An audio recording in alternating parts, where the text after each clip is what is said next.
1979년 이란 국민은 왕을 몰아냈습니다. 팔라비 왕조의 사치와 독재에 지친 사람들이 거리로 나왔고 그 혁명의 함성은 하나였어요. 왕조는 끝났다.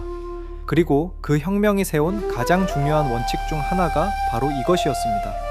권력은 세습되지 않는다. 신의 뜻은 한 가문의 것이 아니다. 그런데 지금 그 혁명의 후계자들이 스스로 그 원칙을 버렸습니다. 아버지에서 아들로, 하메네이에서 모주타바로. 혁명의 이름으로 세운 나라가 혁명이 무너뜨린 바로 그 구조를 다시 꺼내든 거예요. 국민을 위한 선택이었을까요? 아니면 기득권을 지키기 위한 선택이었을까요? 그 질문이 채 가라앉기도 전에 이란 남부 아나부의 한 초등학교에 미사일 3발이 떨어졌습니다. 분홍색 꽃 벽화가 그려진 건물, 7살에서 12살 사이의 여자아이들 168명. 혁명은 국민을 위한다고 했습니다. 근데 지금 그 국민이 하늘에서 떨어지는 미사일을 맨몸으로 맞고 있어요. 붉은 호르무즈의 두 번째 시계는 지금 이렇게 돌아가고 있습니다.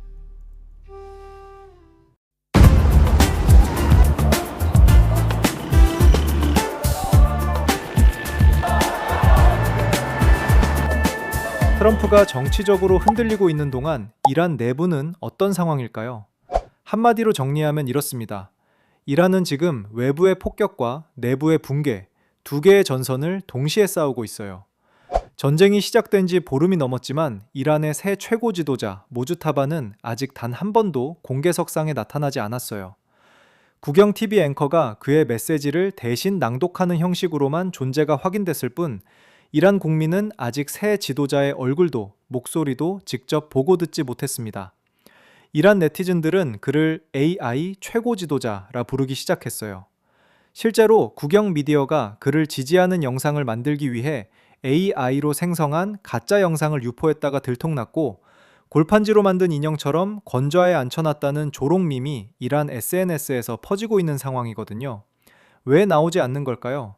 CNN이 확인한 정보에 따르면 모주타바는 전쟁 첫날 공습으로 발을 다쳤고 눈 주변에 타박상을 입었으며 얼굴에 열상을 당했습니다. 아버지 하메네이가 암살당한 바로 그 공습에서 본인도 부상을 입은 거예요. 미국 헤그세스 국방장관은 부상을 입고 아마도 얼굴이 훼손됐을 것이라며 노골적으로 약점을 파고들었고 트럼프는 살아있는지도 모르겠다. 그가 살아있다면 항복이라는 영미한 선택을 해야 한다고 압박했습니다. 지도자의 문제는 단순히 이미지 문제가 아니에요. 정통성의 문제입니다. 이란은 신정체제를 표방하며 종교적 권위와 정치 권력을 동시에 요구하거든요. 그런데 모주타바는 종교적으로 중간 직급인 호자톨 에슬람에 불과하고 이란 역사상 최고 지도자가 된 사람 중 이 직급은 전례가 없습니다. 1979년 혁명의 핵심 원칙인 왕조는 없다를 정면으로 어기며 아버지에서 아들로 권력이 세습됐다는 점도 이란 내부에서 불편한 질문을 만들고 있어요. 선출 과정도 석연찮습니다. 혁명수비대가 전문가회의 구성원들에게 직접 압박을 가해 모주타바를 밀어붙였고 일부 구성원들은 후속 회의를 아예 보이콧하겠다고 선언했거든요. 요약하면 지금 이란을 이끄는 지도자는 종교적 권위도 부족하고 공개석상 경험도 없고 선출 과정도 의심받고 부상 여부조차 불투명한 인물이에요. 전시에 최고 지도자에게 요구되는 것이 정확히 이것들인데 말이죠. 채텀하우스의 중동 전문가 사남 바킬은 이렇게 경고합니다. 전쟁 중에는 지도자의 비공개 행보가 단기적으로 정통성을 심각하게 훼손하지 않을 수 있다. 하지만 전후 국면이 오거나 더 도전적인 상황이 닥치면 그가 실제로 권위를 행사할 수 있다는 신호를 정치 엘리트뿐 아니라 국민도 요구하게 될 것이다.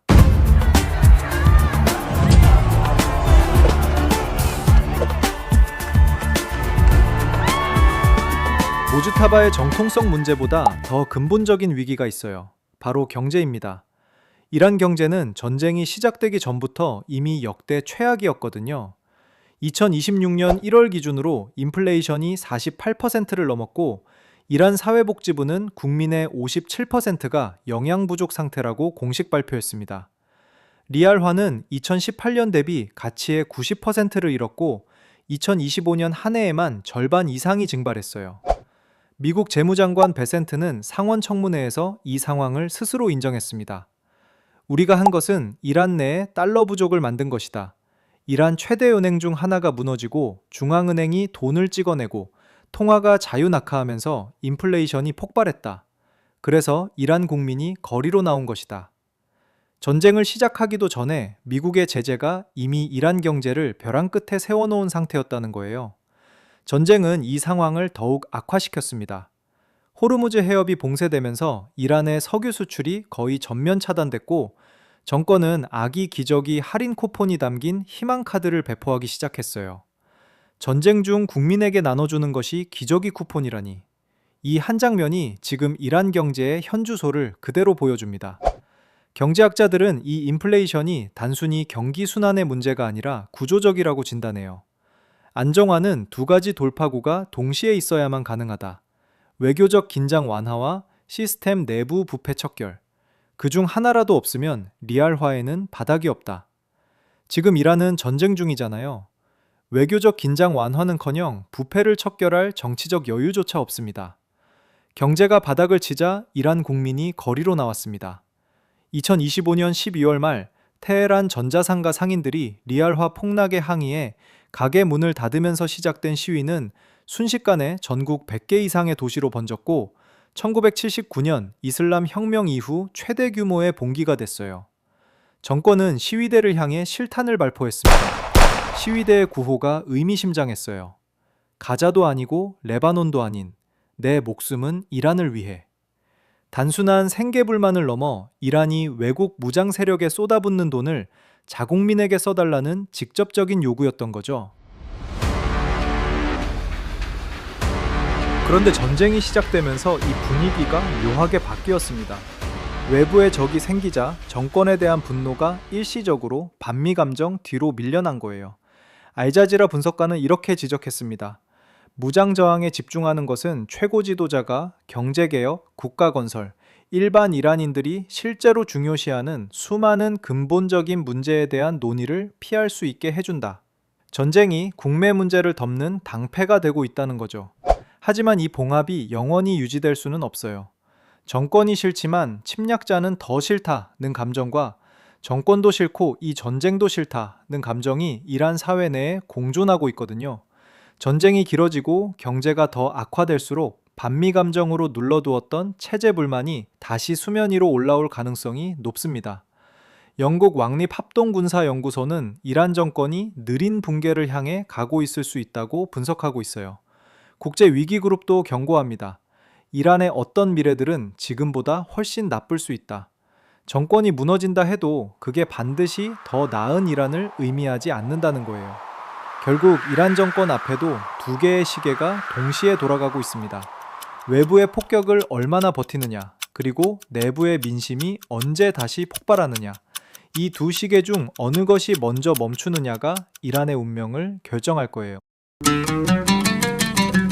트럼프의 시계는 중간 선거를 향해 초조하게 돌아가고 있고 이란의 시계는 경제 붕괴와 민심 이탈 사이에서 위태롭게 흔들리고 있습니다.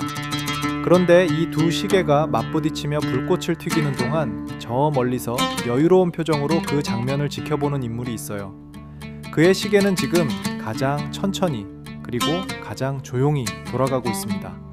세 남자의 시계 3편에서 이어집니다.